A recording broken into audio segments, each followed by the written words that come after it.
उसके संबंध में जानने की सभी को उत्सुकता रहती है। तो इस बार विभागों से हम लोगों ने एप्लीकेशन वैकेंसी के बारे में सूचना बराबर प्राप्त की है। करीब करीब सभी विभागों से आ गई है। एक या दो विभाग से आना बाकी है, जो हम लोग बाद में भी उसको ऐड कर सकते हैं। तो 78th जो एग्जाम है संयुक्त प्रतियोगिता परीक्षा, वो नवंबर के सेकंड हाफ में होने की संभावना है। इसकी संभावित तिथि हम लोगों ने 17 नवंबर को दी थी, तो उसी के आसपास जो डेट अवेलेबल होगी उस डेट पर हम लोग एग्जाम लेंगे। तो उसके लिए जो विभिन्न विभागों से जीएडी के माध्यम से जो सूचनाएं प्राप्त हो रही है, उसकी विवरणी में चाहूँगा कि बाद में हमारे जो एडवर्टाइजमेंट सेल के इंचार्ज है जी, वो आपको बता देंगे। ये एग्जाम के जो 3-4 मेजर चेंजेस जो थे वो मुझे आप लोग से मुख्य रूप से बताना था, और इसके माध्यम से जो एडवर्टाइजमेंट है उसका एक ब्रीफ भी देना था। डिटेल हम लोग एडवर्टाइजमेंट पेपर में देंगे ही देंगे, और डिटेल एडवर्टाइजमेंट हमारी वेबसाइट पर उपलब्ध रहेगी। पहला तो हमने जैसे बताया था, एग्जाम हर बार मल्टी चॉइस क्वेश्चन की होती है। इस बार भी वो 150 मार्क्स के 150 क्वेश्चन की मल्टी चॉइस एग्जाम होगी, जिसमें करीब 1/3 नेगेटिव मार्किंग का भी रहेगा। एक नेगेटिव आंसर होगा तो 1/3 मार्क्स कटेगा। दूसरा था, आयोग ने जितने सुधारात्मक स्टेप लिए थे उस सभी स्टेप को इस बार भी लागू किया जाएगा। अर्थात ये एग्जाम भी या तो एक से अधिक तिथि को या एक से अधिक सेट, जिसको हम लोग मल्टी सेट कहते हैं, वो मल्टी सेट एग्जाम के तहत ली जाएगी। तो कितने दिनों आपने उसका देखा था? हाँ, एक से अधिक डेट पर भी हो सकते, उन्होंने अभी हमने नहीं लिया है, तो वो हम लोग उसको भी इस बार इस एग्जाम के लिए भी लागू करेंगे। तीसरा था कि ये एग्जाम हर साल की भांति 3 चरणों में है। एक जैसे प्रीलिम होती है, स्क्रीनिंग टेस्ट है, वो मल्टी चॉइस क्वेश्चन रहते हैं। उसमें वैकेंसी की तुलना में 10 गुना लोगों को इसके लिए पास किया जाएगा जो मेंस एग्जाम में अपीयर होंगे। मेंस एग्जाम इसकी सब्जेक्टिव होती है, और वो हम लोग फरवरी मार्च या उसकी तिथि के आसपास ले पाएंगे। और वैकेंसी से 2.5 गुना लोगों को मेंस में एग्जाम में उत्तीर्ण किया जाएगा, जिनका अंतिम रूप से साक्षात्कार दिया जाएगा और तब जाके फाइनल रिजल्ट डिक्लेयर होगा। तो ये लास्ट ईयर के जैसे है, वैसे ही सेम चरण में इस एग्जाम को भी लिया जाएगा। इस एग्जाम के साथ 2 इम्पोर्टेंट चीजें हैं जो ध्यान में रखने की है। नंबर ऑफ वैकेंसी बढ़ सकती है, कैटेगरी वाइज भी, टोटल भी और विभाग वाइज भी। कोई विभाग की वैकेंसी घट सकती है, बढ़ सकती है, कुछ विभाग की जुड़ भी सकती है। तो जो अभी जो आना बाकी है वो शायद हमें जोड़ पाए। और तीसरा था, ये रिजल्ट जो होगा इस एग्जाम का, वो रिजल्ट जो माननीय सर्वोच्च न्यायालय में केस विचाराधीन है आरक्षण से संबंधित, वो केस के अंतिम फलाफल पर निर्भर करेगा। क्योंकि ये एग्जाम में अभी 50% रिजर्वेशन के आधार पर नंबर ऑफ वैकेंसी का अनुमान किया गया है। अगर वही अंतिम निर्णय रहता है तो ये वैकेंसी करीब करीब सेम रहेगी। अगर वो निर्णय में चेंज होता है तो तदनुसार, निर्णय के अनुसार इसकी नंबर ऑफ वैकेंसी भी चेंज होगी। आगे मैं अनुरोध करूंगा कुंदन जी से कि विस्तृत इसकी है वो दे दे, जिसका आप लोग ज्यादा इंटरेस्टेड हो गए। Thank you sir. जैसा कि माननीय अध्यक्ष महोदय ने कहा कि एकीकृत 70वीं संयुक्त प्रतियोगिता परीक्षा जो कि नवंबर माह के उत्तरार्ध में संभावित है, उसके लिए अभी तक सामान्य प्रशासन विभाग के माध्यम से 17 विभागों ने अधियाचना भेजी है और 1929 अधियाचना प्राप्त हो चुके हैं और 2 विभागों की अधियाचना आज शाम तक उम्मीद है कि 35 पद हैं उसमें प्राप्त होंगे। कुल 17 विभागों में से समूह क और ख, समूह क के लगभग 678 पद हैं जो लेवल 9 के पद हैं और 1251 पद लेवल 7 के यानी समूह ख के हैं। 1929 अभी तक प्राप्त हैं और 35 प्राप्त होने की सूचना है। इसमें 678 पदों में से जो समूह क का होगा, ग्रुप ए जो कहेंगे सिविल सर्विसेज के जो पद हमारे राज्य का है, उसमें मुख्यतः जो 100 से ज्यादा है मैं बता दे रहा हूँ। अनुमंडल पदाधिकारी या वरीय उपसमाहर्ता जो बिहार प्रशासनिक सेवा के मूल कोटि का पद है, उसमें 200 की रिक्ति है। और पुलिस अधीक्षक यानी बिहार पुलिस सेवा जो गृह विभाग का पद है, उसमें 136 पद है। हाँ, डीएसपी के लिए। और राज्य कर सहायक आयुक्त जो हमारे वित्त सेवा के पदाधिकारी होंगे, 168 रिक्ति है उसमें। और ये 3 मुख्यतः हो गए लेवल 9 के, और इसके अतिरिक्त भी लेवल 9 के कई विभागों से प्राप्त है। जो अनुमंडल पदाधिकारी या वरीय उपसमाहर्ता है बिहार प्रशासनिक सेवा के, वो 200 पद है। डीएसपी के लिए 136 पद और राज्य कर सहायक आयुक्त बिहार फाइनेंस सर्विस के 168 पद और विभिन्न विभागों के सभी मिलाकर 174 रिक्तियां भी प्राप्त है जो लेवल 9 के पदाधिकारी होंगे, जिसमें शिक्षा विभाग है, मद्य निषेध विभाग है, अल्पसंख्यक कल्याण विभाग है, समाज कल्याण विभाग है, निर्वाचन सेवा है, इस प्रकार की सेवा है, श्रम संसाधन विभाग है। और ये हमारे विज्ञापन में पूर्ण रूप से प्रकाशित होगी। ये लंबा लिस्ट है ना, इसके लिए इनको हमने शॉर्ट कर दिया है। वो पूरा टेबल है जिसमें विभागवार और श्रेणीवार दिया है, तो बड़ा क्लमजी हो जाता है, इसको हम लोगों ने शॉर्ट करके दिया है। वो हमारे वेबसाइट पे और न्यूज़पेपर पे लेवल 9 में नहीं लेवल 9 में 678 और लेवल 7 में 1251 जो समूह ख ग्रुप बी में जो लेवल 7 के हैं। लेवल 7 में जो 1251 पद हैं उसमें मुख्यतः ग्रामीण विकास विभाग जो आरडीओ है, जो बिहार ग्रामीण विकास सेवा के हैं, ग्रामीण विकास विभाग से, वो 393 पद हैं उसमें।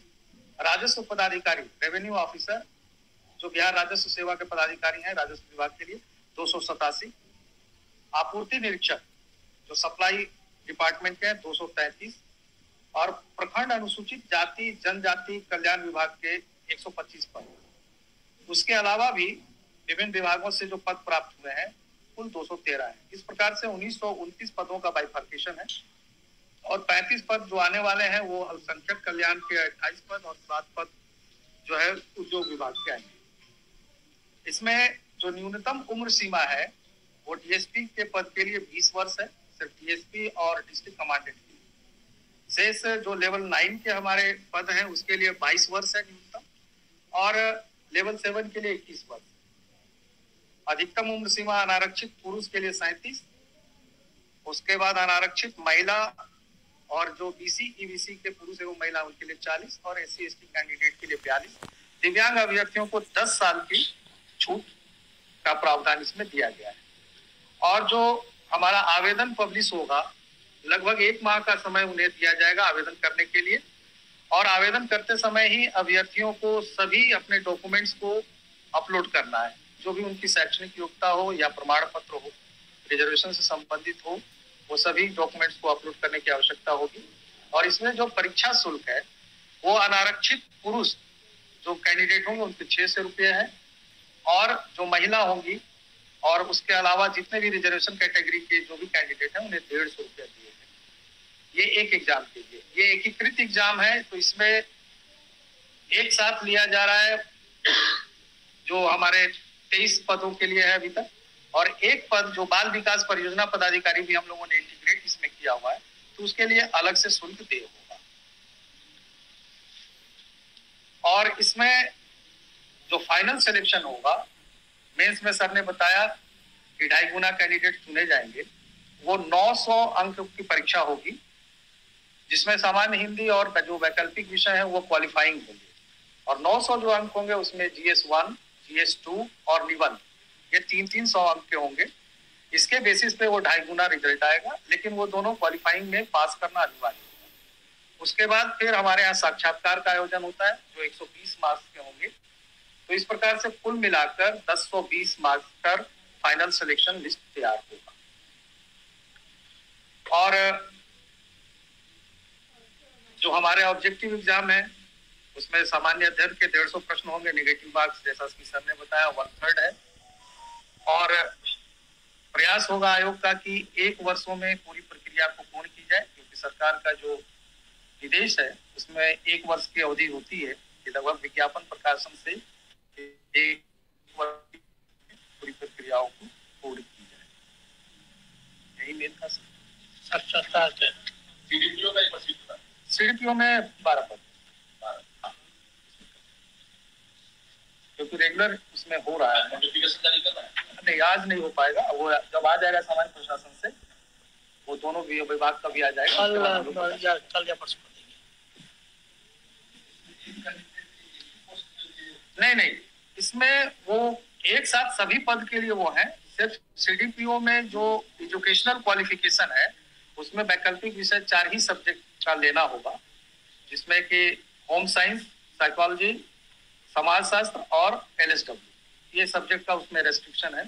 वो वैकल्पिक विषय, लेकिन वहां पर उन्हें जो मेधा सूची तैयार होगी वो जोड़ा जाएगा। सिर्फ वो सीडीपीओ के लिए एक्सेप्शन है, अदरवाइज सभी के लिए एक ही एग्जाम है। और सीडीपीओ के लिए भी जो पीटी एग्जाम होंगे सभी एक ही होंगे। मेंस में सिर्फ सीडीपीओ के लिए वैकल्पिक विषय अलग होगा, रेस्ट सब्जेक्ट वही।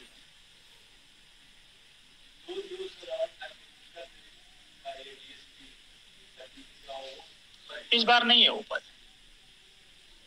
पद कितने हो गए? 1929 तक है।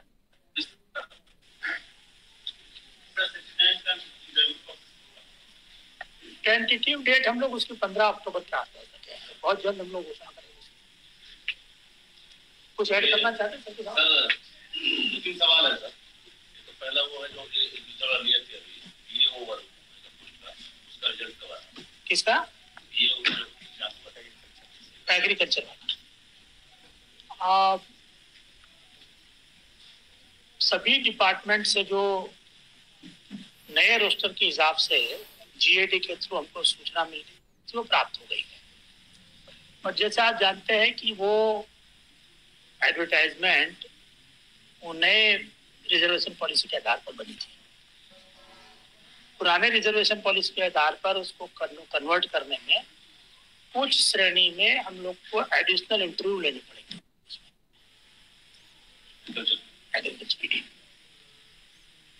और दूसरी एग्जाम है जिसमें भी हमको फाइनल रिजल्ट डिक्लेयर करना पड़ेगा। ये स्थिति आएगी क्योंकि पुरानी सिस्टम में 50% का रिजर्वेशन था, नए रिजर्वेशन पॉलिसी में 65 का था। तो जब हम बैठ जाएंगे तो वो प्रोपोर्शनल चेंज हो जाएगा, तो इसके हिसाब से नंबर ऑफ कैंडिडेट भी उसके बढ़ जाएंगे, तो हमको ज्यादा इंटरव्यू लेने पड़ेगा। तो उसके लिए हमको फिर से इंटरव्यू लेना पड़ेगा, फिर से नया पर्टिकुलर कैटेगरी का रिजल्ट डिक्लेयर करना पड़ेगा। इंटरव्यू के लिए स्टूडेंट क्वालिफाई करेंगे, फिर हम इंटरव्यू शेड्यूल करेंगे और वो इंटरव्यू लेके फिर हम फाइनल रिजल्ट डिक्लेयर करेंगे। जी ना, ऑब्वियसली उनको आने की जरूरत नहीं है, वही लोग को आना पड़ेगा जिनका जिस कैटेगरी में इस पॉलिसी के कारण नंबर ऑफ सीट बढ़ेगा, उनको हम अकॉर्डिंगली बढ़ाएंगे। तैयारी 3 वाले में कब तक होगा? उसमें प्रॉब्लम क्या है कि नए रिजर्वेशन और जो मामला संशोधित हो गया तो फिर पुराने रिजर्वेशन पर सेम सिस्टम। तो हेडमास्टर, हेड टीचर टीआरई 1 में 1 to 5, 6 to 8, 9 to 11 सभी वैकेंसी नए रिजर्वेशन। तो ये हम लोग को रेडी कर देंगे, रिजल्ट के प्रोसेस में आ जाएंगे, लेकिन जब तक रोस्टर क्लियर नहीं होगा तो पुराने रिजर्वेशन का रिजल्ट रोस्टर क्लियरेंस वाला भी आया नहीं, अभी आया। जब आ जाएगा तो हम लोग रिकॉर्डिंग वो 7 एग्जाम का रिजल्ट एक बार रोस्टर क्लियर होगा उसके बाद ही करना है। तो हम तो विभाग पर निर्भर करेंगे, जब तक आएगा नहीं तो जब करना मुश्किल होगा।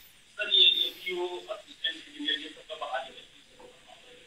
उसकी तो एग्जामिनेशन दे दी ना अभी हम लोगों ने, इंजीनियर की तो दी हम लोगों ने, PhD का है वो सर लौट गया सर, अभी नए रिजर्वेशन पॉलिसी के आधार पे था, उसे वापस किया गया है। और जो अभी माननीय उच्च न्यायालय के आदेश के आलोक में जो सामान्य प्रशासन ने निर्गत किया, वो अगर हमें रिक्ति मिल जाएगी उसके बाद ही नया कोई भी विज्ञापन प्रकाशित कर पाएंगे हम लोग, क्योंकि जो विज्ञापन प्रकाशित हो चुकी थी वो हम लोगों ने परीक्षाएं ले ली और वो नए वैकेंसी के हिसाब से आने की इस तरीके से। ये HM और हेड टीचर वो भी सेम मामला हमारा बताया ना, वो शिक्षा विभाग की साथों साथ जो एडवर्टाइजमेंट थी उसमें यही बाकी है। को लेकर कुछ आप लोग को सूचना, वो अगेन TRE 3 पर निर्भर है। उसमें जो लोग ज्वाइन करेंगे उसके बाद जो वैकेंसी होगी वो विभाग कम्युनिकेट करेगा, तब हम लोग कर पाएंगे उसको। 3 पॉइंट है सर, जैसे वो जो आरक्षण रोस्टर है 50% महिलाओं का जो वर्टिकल वाला है, प्लस 3% WBC और 53% वर्टिकल महिला, इसको लेकर के हम तो सरकार के विभाग द्वारा जो आरक्षण श्रेणीवार रोस्टर क्लियर करके दिया जाएगा GAD में, GAD के माध्यम से, उसी के आधार पर वैकेंसी डिक्लेयर करके एग्जाम देंगे। सर ये 70 का सर आपने कहा था कि 2 के लिए भी हो सकता है, तो फिर सर रिजल्ट को सर इक्वल करने की क्या नॉर्मलाइजेशन या तो हाँ, नॉर्मलाइजेशन का प्रोसेस है, वेल एस्टैब्लिश प्रोसेस है और हाईएस्ट लेवल पर हाईएस्ट कोर्ट में उसको वो बहुत जगह भारत सरकार भी बहुत सारा ऑर्गेनाइजेशन मल्टी डेट पर लेते हैं।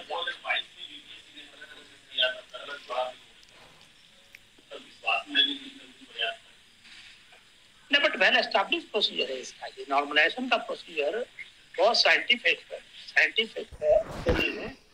और ऐसा रैंडम नहीं किया जाता है कि किसी बच्चे को किसी तरह का कोई अन्याय नहीं हो सकता। आपको एडवांस और बाकी सब टेक्निकल एंट्रेंस एग्जामिनेशन है, उसका भी मल्टी डेट पर एग्जाम होता है, तो उसमें भी बच्चों का नॉर्मलाइजेशन किया जाता है। वो बहुत वेल एस्टैब्लिश प्रैक्टिस है। तो वैसे में मुझे नहीं लगता कि जो बच्चे इस सिस्टम को समझते हैं वो कभी भी इसका विरोध करेंगे। उनको पता है। मैं तो इसलिए बोल रहा हूँ कि हो सकता है इस बार रिकॉर्ड नंबर ऑफ वैकेंसी है, इतनी वैकेंसी कभी हुई नहीं है संयुक्त एग्जाम में। तो अगर नंबर ऑफ कैंडिडेट अपियरिंग ज्यादा हो जाए, मान लीजिए नॉर्मल 5 लाख 6 लाख हो, तो इस बार 8-10 लाख हो जाए, तो उतनी हमारे पास कैपेसिटी होनी चाहिए एग्जाम लेने की एक दिन में। अगर नहीं होगी तो हमको मल्टी शिफ्ट या मल्टी डेट करना पड़ेगा।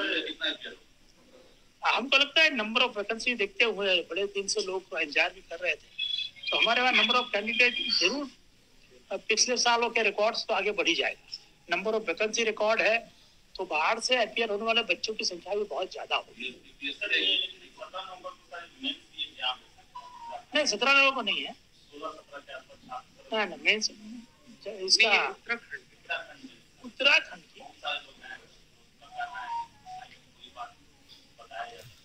देखिए UPSC की डेट को तो हम लोग ध्यान में रखते हैं, बाकी सब PSC का ध्यान में रखने में डेट ही मिलना मुश्किल है।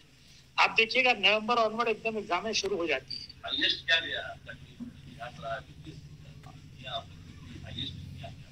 कुछ आइडिया है आपको? पिछले 5-7 साल का 10 साल का लगभग 1200 के आसपास। पहली बार करीब 2000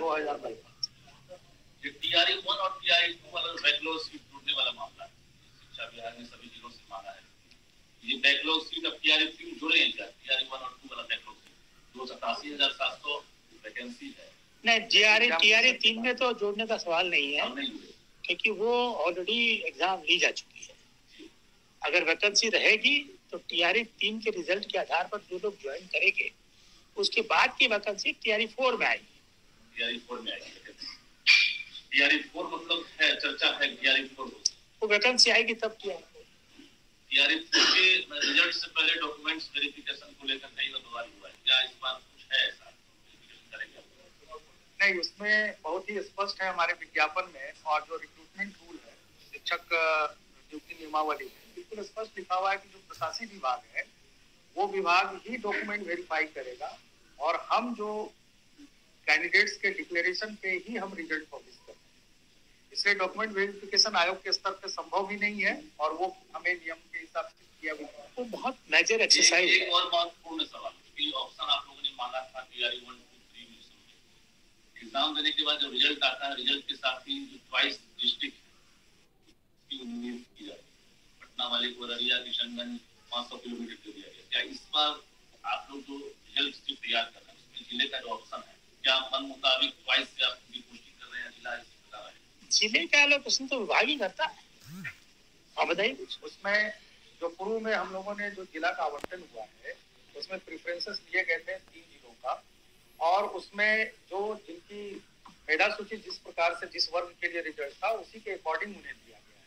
इसलिए वो ऐसा नहीं है कि जो चाहने पर वो मेरिट लिस्ट के अकॉर्डिंगली ही उनका अलॉटमेंट किया गया है। तो मेरिट लिस्ट जैसा जिस प्रकार से होगा उस प्रकार से। इनके अलावा चौथा भी मिल गया, पांचवा भी मिल गया। हाँ बिल्कुल, मान लिया जाए कि कोई कैंडिडेट है, किसी वर्ग में उनका सक्सेस होता है, 3 ही उन्होंने ऑप्ट किया, लेकिन उस 3 जिले में हो गया वैकेंसी, तो जिले तो हमारे 38 हैं, फिर उनको रैंडम जैसे जैसे जिले हैं उस जिले में रेंडमाइजेशन के हिसाब से। पूछना चाहिए लाखों कैंडिडेट आपको सुन रहे हैं, तो ये DRE 3 का रिजल्ट आपका टारगेट क्या? बताइए सर। अगर वैकेंसी हमें सही होकर मिल जाएगी तो फिर हमारे तरफ से कोई विलंब नहीं, टारगेट नहीं। जब तक वैकेंसी नहीं आएगी, हमें अगर जिस दिन वैकेंसी आ जाएगी हम लोग लगभग 15 से 20 दिनों के अंदर में रिजल्ट पब्लिश करने की स्थिति। मतलब दुर्गा पूजा के बाद ही रिजल्ट क्यों? जब वैकेंसी आ जाए, इसमें हम लोग यही कहेंगे। पहले भी हो सकता है। ठीक है, और कोई सवाल किसी का? चलिए, बहुत बहुत